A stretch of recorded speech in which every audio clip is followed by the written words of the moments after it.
The chilling darkness descended in an instant, not with the gentle fade of twilight, but with the brutal snap of an executioner's switch. One moment, the hum of the refrigerator, the glow of the TV, the rhythmic click of my keyboard, the mundane symphony of a regular Tuesday evening in my quiet suburban home. The next, a profound, disorienting silence, broken only by the frantic chirping of the smoke detector, its battery backup protesting the sudden power cut. My heart leaped into my throat. Flickering the light switch uselessly, I fumbled for my phone, its screen a dim beacon in the oppressive black. But the Wi-Fi was dead too. A knot of dread tightened in my stomach. This wasn't just a blackout. It was too immediate, too complete. I tried the faucets. Nothing. Not a single drop of water. Panic, cold and sharp, began to prickle at my skin. Every utility, severed, as if my very existence in this house had been electronically erased. I stumbled through the house, tripping, over unseen furniture, the air growing thick with an unexplainable anxiety. This was more than an inconvenience. It felt targeted, deeply personal. Just hours earlier, I had been immersed in the comforting routine of my life, a peaceful inhabitant of the meticulously manicured streets governed by our local homeowners association. I considered myself a model resident, someone who paid their dues on time, kept their lawn immaculate, and generally stayed out of trouble. But peace in our community, I was about to learn, was often a fragile facade, easily shattered by the hidden resentments and unchecked power of those who fancied themselves its guardians. And in our HOA, there was one particular guardian who cast a shadow longer and more irritating than any other. Brenda Jenkins, the self-proclaimed mayor of Main Street, but whom everyone privately referred to as HOA Karen. Brenda, a woman whose entire existence seemed dedicated to enforcing rules with an iron fist, even those she seemed to invent on the spot, was a perpetual thorn in the side of anyone daring to live a life not entirely aligned with her narrow vision of suburban perfection. She was the kind of person who would measure your grass with a ruler, scrutinize your Christmas lights for non-compliance, and send passive-aggressive emails about misplaced garbage cans. Her complaints weren't just common.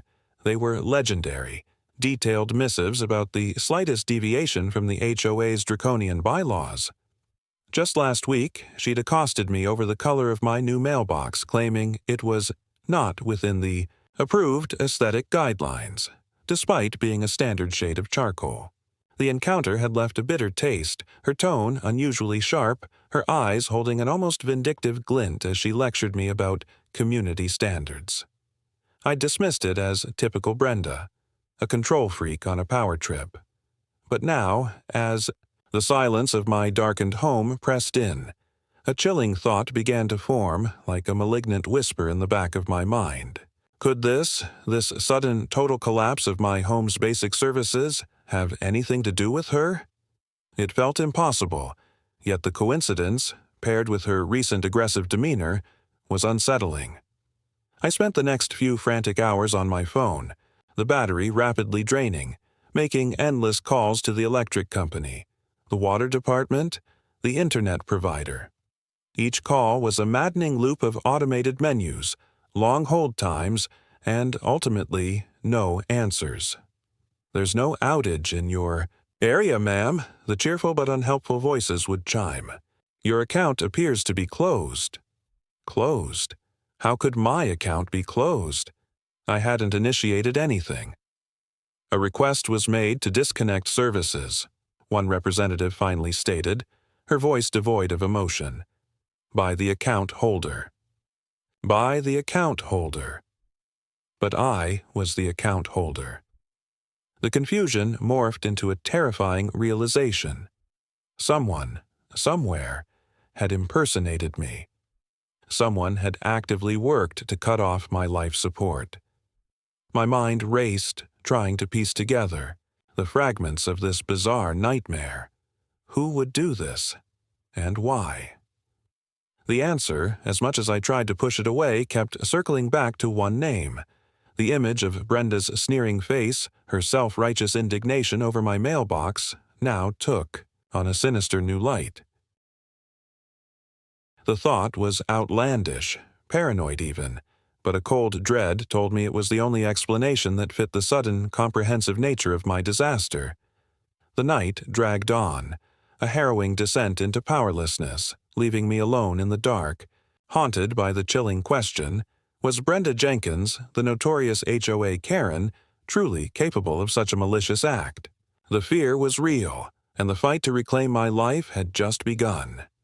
The first night without utilities felt like an eternity, a grim preview of the chaos that had been deliberately unleashed upon my life. The house, once a sanctuary of comfort, was now a cold, dark shell, each silent appliance a stark reminder of my sudden vulnerability. I woke up the next morning to the harsh reality of a refrigerator full of spoiling food, a phone with a dead battery, and the gnawing anxiety that twisted my stomach. Basic necessities, a hot shower, a fresh cup of coffee, even just a working toilet, became luxuries denied. I resorted to buying bags of ice to save some perishables, showering at a friend's place across town, and charging my phone in my car. This wasn't just an inconvenience. It was a siege.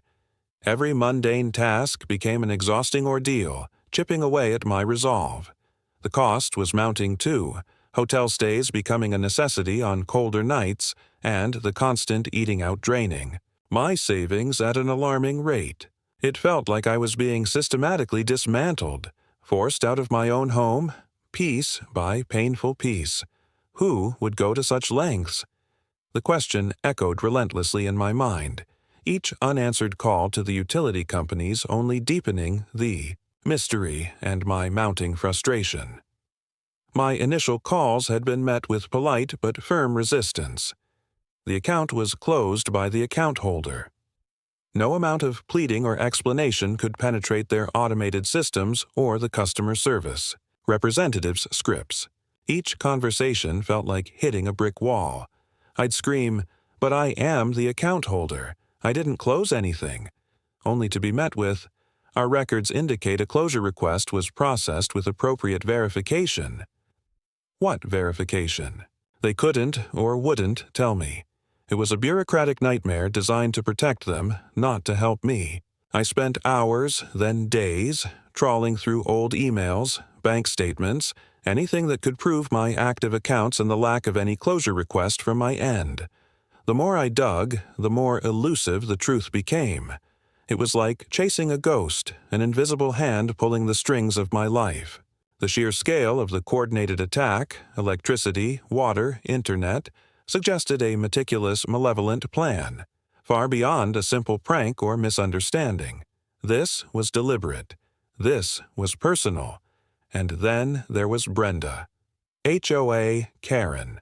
Her presence seemed to loom larger than ever, even in my darkened world. In the days following the utility shutdown, I couldn't shake the feeling of being watched.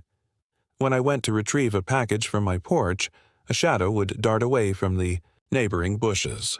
While charging my phone in my car, I'd catch a fleeting glimpse of her curtains twitching.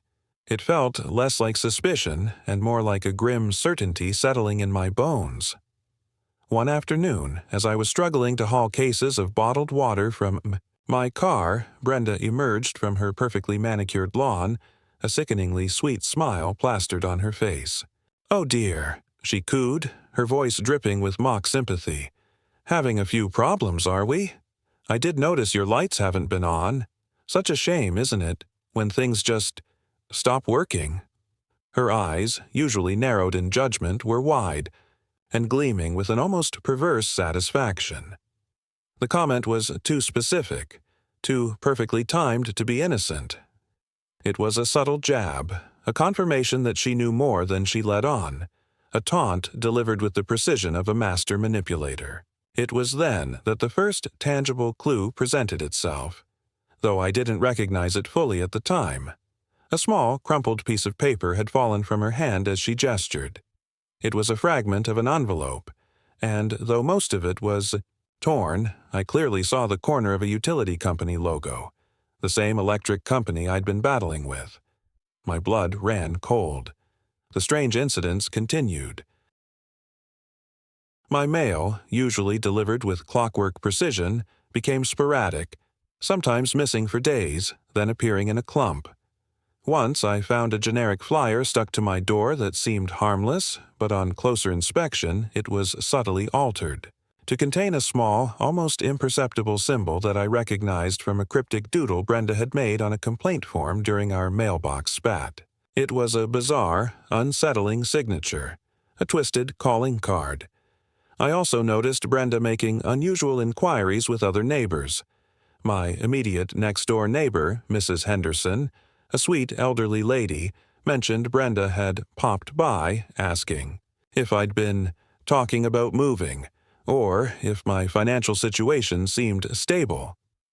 Mrs. Henderson, bless her innocent heart, was clearly uncomfortable recalling the conversation. It was too much. The pieces, once scattered, were beginning to form, a grotesque picture. This wasn't just an HOA dispute anymore. This was a deliberate campaign of harassment, designed to destabilize my life, perhaps even force me out of my home. The motive remained murky, but the perpetrator was becoming terrifyingly clear. I realized then that I couldn't just keep calling. Customer service. I had to fight back. I began to keep a meticulous log. Dates, times, specific incidents, Brenda's strange comments, even the seemingly insignificant details like the crumpled envelope piece. Every interaction, every observation, every phone call. Nothing was too small. The fear that had initially paralyzed me was slowly morphing into a cold, determined resolve. Brenda Jenkins had chosen her target, but she had severely underestimated my willingness to uncover the truth, no matter how unsettling or dangerous it might be.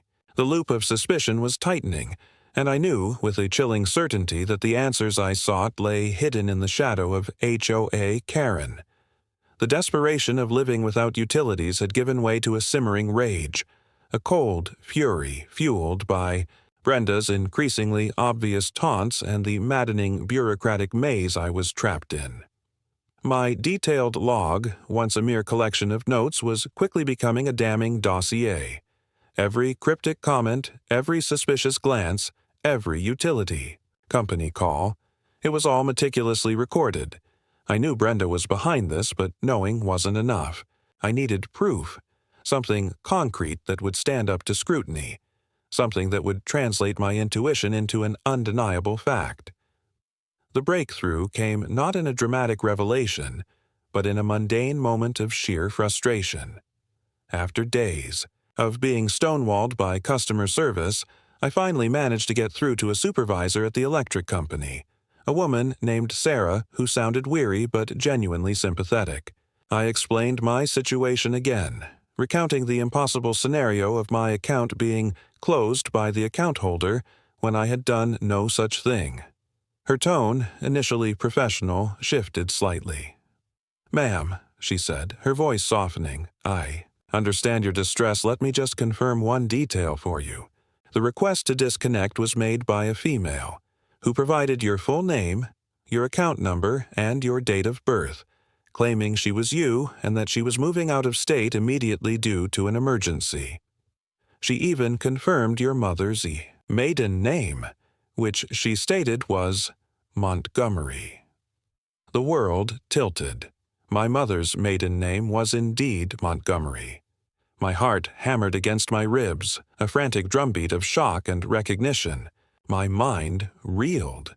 How could Brenda or anyone know that? Then a memory, sharp and stinging, flashed through my mind. Months ago, during a casual conversation about family history at an HOA potluck, I had mentioned my mother's unusual maiden name to Brenda, who had been unusually attentive, nodding and murmuring about interesting family lineages. At the time, it had seemed like polite neighborly small talk. Now, it was a terrifying piece of the puzzle, clicking into place with a sickening finality. This wasn't just harassment. This was a calculated, heinous act of identity theft. The realization hit me like a physical blow, leaving me gasping for air. My personal information, used to weaponize a petty grudge to dismantle my life brick by brick. The insidious nature of it, the chilling violation of my privacy, made my blood run cold. It wasn't just about the utilities anymore. It was about the fundamental sense of security and trust that had been ripped from under me. Armed with this critical piece of information, the hunt for undeniable proof intensified. My phone became a tool of war, not just communication. I called Sarah back at the electric company, requesting a formal statement detailing the fraudulent disconnection request, including the date, time, and the specific information provided by the imposter. She agreed to send it, recognizing the severity of the situation. Next, I reached out to my bank. While my accounts hadn't been directly accessed, the fact that my identity had been compromised was a serious red flag. They advised me to put a fraud alert on my credit file immediately and offered to help monitor for any suspicious activity. This was a deeper rabbit hole than I had anticipated, the ramifications of identity theft stretching far beyond my utility bills. I decided to install a discreet doorbell camera, reasoning that if Brenda was bold enough to impersonate me, she might also be brazen enough to continue her physical surveillance. The following days were a blur of phone calls, paperwork, and nervous anticipation. I meticulously reviewed my personal security footage, going back weeks. Nothing obvious at first, but then a flicker. A blurry figure, cloaked in darkness, approaching my mailbox late at night, then swiftly retreating. It was too indistinct to identify definitively, but the timing coincided with the period when some of my mail had gone missing. More damning, though, was a conversation I subtly initiated with Mr. Henderson, Mrs. Henderson's husband, who was hard of hearing but had an eagle eye. He mentioned in passing that Brenda had been asking an awful lot about you, dear, and your comings and goings. Even asked if you received a lot of mail from utility companies. Said she was concerned about a new community initiative. The pieces were undeniably falling into place. The final damning piece of the puzzle arrived in my email. The official statement from the electric company. It detailed the exact time of the call, the specific information provided, including my mother's maiden name, and confirmed that the voice on the recorded line had been a female, whose voice was being flagged. For further analysis, they couldn't directly name Brenda, but the specificity of the details was an open secret. Now, I had it. Not just suspicion, but undeniable, documented evidence that someone had impersonated me, using private information only a handful of people knew. And that person had to be Brenda. The initial shock had hardened into a cold resolve. She hadn't just inconvenienced me. She had committed a serious federal crime, a brazen act of identity theft. My hands trembled not with fear, but with righteous indignation as I reviewed the file, now thick with evidence. Every piece of paper, every call log, every subtle clue pointed directly to HOA Karen. She thought she could get away with it, hiding behind the guise of community standards and her petty power. But she had gravely underestimated me. The game was no longer about utilities. It was about justice, and I was ready to deliver it. The stage was set for the next inevitable confrontation. The dossier lay heavy in my hands, a testament to Brenda's malice and my unwavering resolve. Every page, every timestamp, every meticulously recorded detail was a nail in her coffin, a concrete piece of the puzzle that screamed identity theft. The shock had long worn off, replaced by a steely determination. This was no longer just about getting my utilities back. It was about seeking justice, ensuring that HOA Karen, with her petty tyrannies and now blatant criminality, faced the full consequences of her actions. I took a deep, fortifying breath and dialed the police. The operator's voice was calm, professional, a stark contrast to the storm brewing inside me. "I need to report a serious crime," I stated, my voice steady despite the tremor in my hands. "Identity theft." and I know who did it. The next few hours were a blur of questions, explanations, and presenting my carefully compiled evidence. The initial police officer who arrived, Officer Miller, was a stoic man with kind, observant eyes. He listened intently, flipping through the utility company statements, examining the blurry footage from my doorbell camera, and taking notes on Brenda's history of harassment.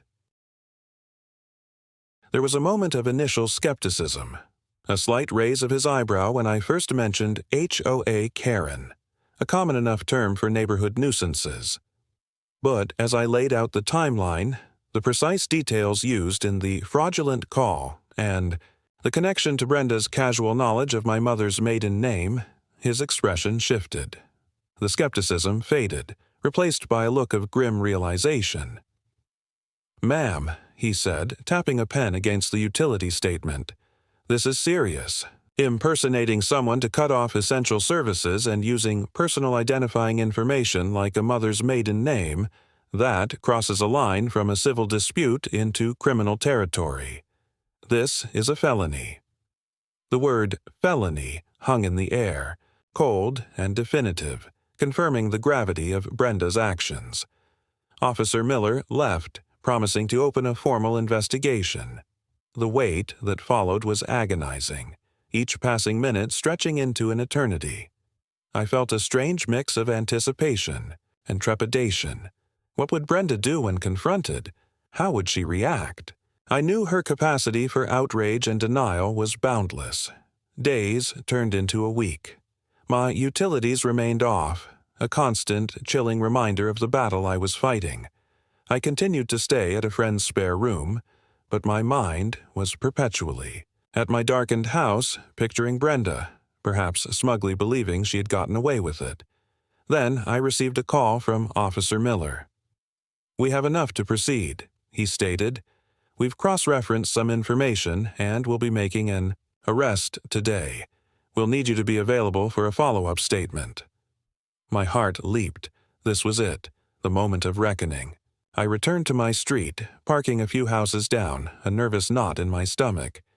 The scene that unfolded was something straight out of a suburban drama, except this was terrifyingly real. 2 police cruisers, lights flashing discreetly, pulled up to Brenda's meticulously maintained home. Officer Miller and another, larger officer walked up to her front door. I watched, hidden from view, as Brenda herself answered, her usual prim demeanor giving way to a look of annoyance at the sight of the uniforms. I couldn't hear what was being said, but I could see her gestures, indignant hand-waving, a dismissive shake of her head. Then Officer Miller held up a document, presumably the arrest warrant. Brenda's face contorted, first into disbelief, then into a grotesque mask of fury. She started shouting, her voice, usually a shrill whine, now a guttural roar, audible even from my vantage point. "This is an outrage. You have no right. This is harassment. I know my rights. This is her doing." She pointed wildly in the general direction of my house, her accusation clear.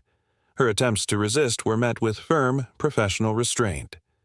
The officers moved swiftly, taking her arms, and within minutes, Brenda Jenkins, HOA Karen, was being led in handcuffs to the back of a police car. She struggled, her shrieks echoing through the quiet street, protesting her innocence, accusing me of defamation, of being a troublemaker, trying to ruin the community. The scene drew immediate attention. Curtains twitched in every window, and a few neighbors, drawn by the commotion, tentatively emerged onto their porches. Mrs. Henderson, my sweet elderly neighbor, was among them, her hand clasped to her mouth in shock. The whispers started immediately, spreading like wildfire through the tight-knit community.